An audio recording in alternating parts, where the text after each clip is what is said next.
அரசியலுங்கிறது இந்த பஞ்ச் இல்லைங்க, மக்களுடைய நெஞ்சில உட்காரணும், அதுதான் அரசியல்.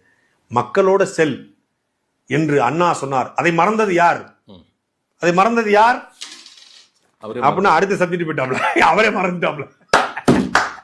யோ அது நீதாயா மறந்தது, வேற யாரு, நான் தான் அப்படின்னு வடிவேல் சொல்ற மாதிரி. மக்களிடம் செல் என்ன மறந்தது யாரு, வேற யாரு, நான் தான். சினங்கொண்ட சிங்கத்தை செல்லடிச்சா செல்ல பரவாயில்லையா, அது மாதிரி சொல்லிட்டு இருக்காப்ல. என்ன தற்கொலை தற்கொலை தற்கொலை சும்மா தற்கொலை தற்கொலை. ஒரு சினிமால இருந்து வெளியே வரவே இல்லைங்கன்னு ஒரு ஜனநாயகனுடைய அந்த இல்ல அவருடைய கோபத்தை அந்த மாதிரி ஒரு ஃபேஸ் ரியாக்ஷன் காட்டுறாரு, அவ்வளவுதான். அவருடைய கோபம் வெளிப்பாடு அது. உங்களை நேரடியா அவர் அட்டாக் பண்ண விரும்பல, உங்களை போல ஃபோர்ஸா அவர் பேச விரும்பல. அவருக்குன்னு ஒரு பாணி இருக்கு, அந்த பாணியை கையாளுறாரு. அவரு அது சினிமா பாணியா கூட இருந்து போட்டோம். ரொம்ப காமெடியா, ரொம்ப கிரிஞ்சா, ரொம்ப பூமர்த்தனமா இருக்கு. சரிங்க, உங்களுக்கு அப்படிதான் தெரியும், உங்களுக்கு அப்படித்தான் தெரியும் பார்க்கும்போது. அதை ஏற்றுக்கொள்ள ஒரு கூட்டம் இருக்குல்ல, அவர் பேசுறத ரசிக்கிறதுக்கு ஒரு கூட்டம் இருக்குல்ல. அதனாலதான் இந்த கிரிஞ்சை ரசிப்பதால் அவர்கள் தற்கூரி கூட்டம் என்று அழைக்கப்படுவார்கள்.